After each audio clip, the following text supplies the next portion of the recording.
ये भागवत दृष्टिकोण प्रदान करती है। और कौन सा दृष्टिकोण प्रदान करती है? भागवत वो दृष्टिकोण प्रदान करती है कि राम रया भरपूर दूर काहे को फिरी है। वो परमात्मा पत्ते पत्ते जर्रे जर्रे में है। ये दृष्टिकोण भागवत प्रदान करता है। अद्भुत भागवत के प्रवक्ता हुए डोंगरे जी महाराज, जिन्होंने बहुत भागवत भागीरथी का अलभ्य लाभ लोगों को पहुंचाया।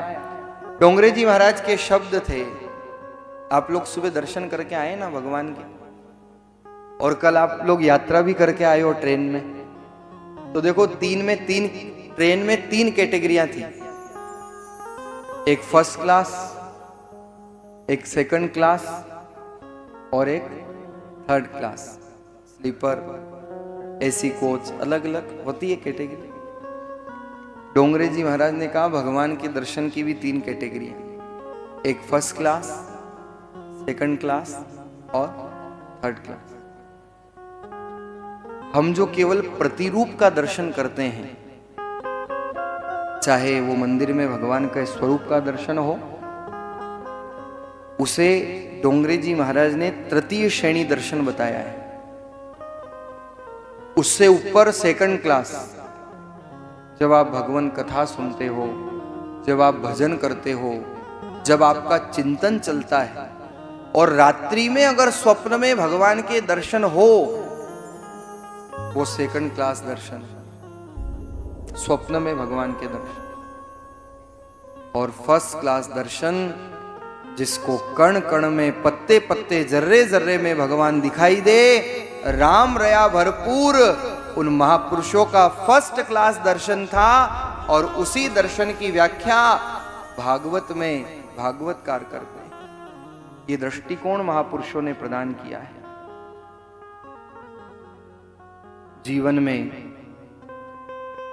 प्रभु की ओर अग्रसर होना, यही सबसे बड़ी उपलब्धि है। अगर दृष्टिकोण मजबूत है तो जीवन में आनंद है। एक व्यक्ति ने जीवन भर मेहनत की, खून पसीना एक किया, गरीबी थी, लेकिन मेहनत करके पुरुषार्थ किया, धन कमाया, और धन कमा करके अपना घर बनाया।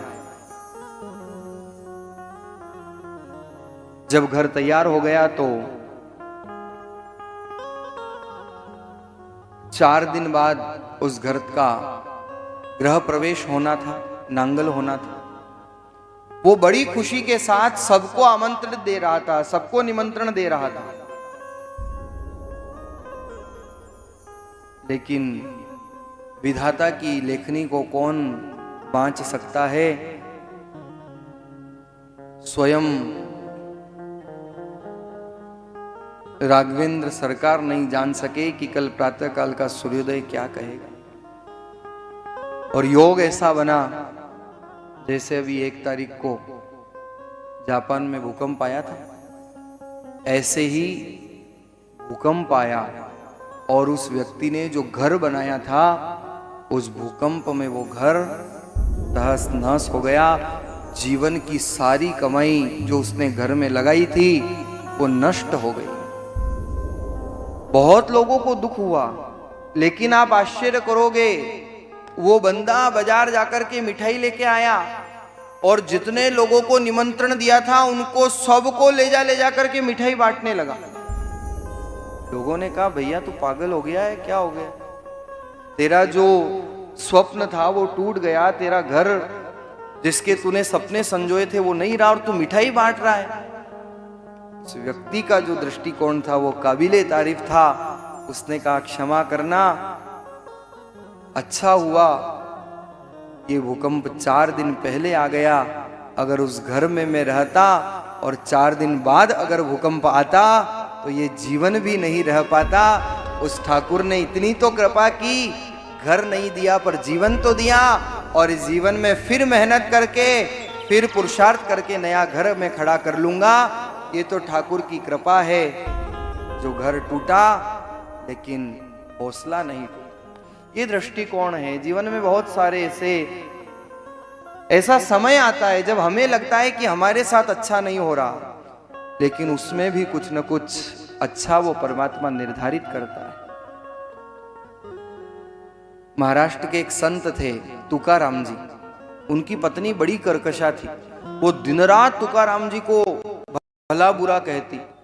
और तुकाराम जी जब विठ्ठल भगवान के दर्शन करने जाते तो कहते, वाह विठ्ठला तेरी कितनी कृपा है, ऐसी पत्नी दी जिसमें मेरा मन ही नहीं लगता है और मैं दिन रात आपका भजन करता हूं। अच्छा, आप क्यों हंस रहे हो? आपके साथ ऐसी बात थोड़ी है।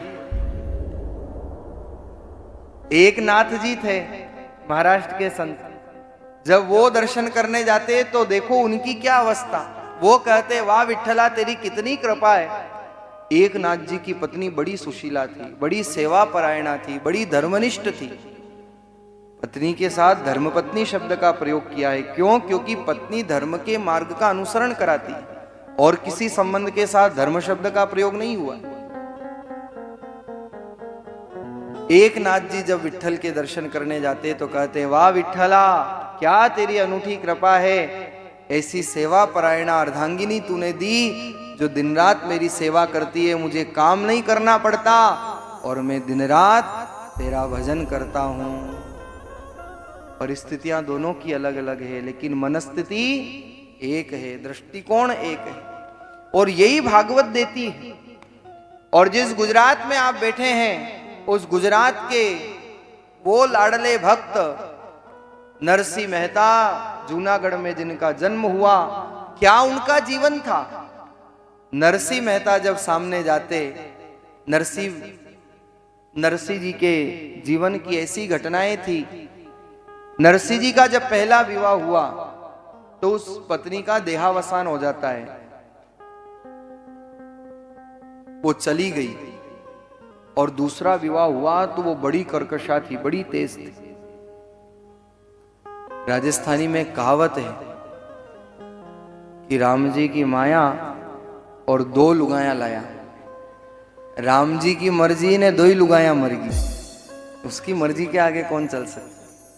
तो नरसिंह जी कहते थे, वाह प्रभु अगर 2 चूड़ी होती तो बजती, अच्छा किया एक चूड़ी को आपने अपने पास बुला लिया, तो बजने का काम ही नहीं, लड़ने का काम ही नहीं।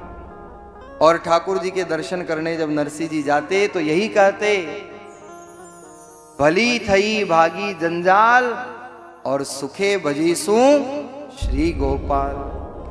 तीनों संतों की अलग अलग परिस्थितियां हैं, लेकिन दृष्टिकोण एक है, मनस्थिति एक है। और यही भागवत सिखाती है, ये भागवत के महात्म्य का मर्म है।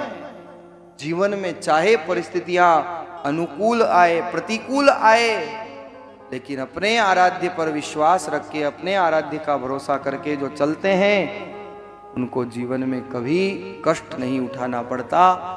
यही भाव भागवतकार प्रदान करते हैं। आइए भागवतकार मंगलाचरण करते हैं। हर ग्रंथ का मंगलाचरण होता है। मंगलाचरण से तात्पर्य है मंगल आचरण। जीवन के हर क्षेत्र में, चाहे वो बाल्य अवस्था हो, चाहे युवावस्था हो या प्रौढ़ अवस्था हो, आचरण में मंगलता होनी चाहिए। और इसलिए हर ग्रंथ का मंगलाचरण होता है।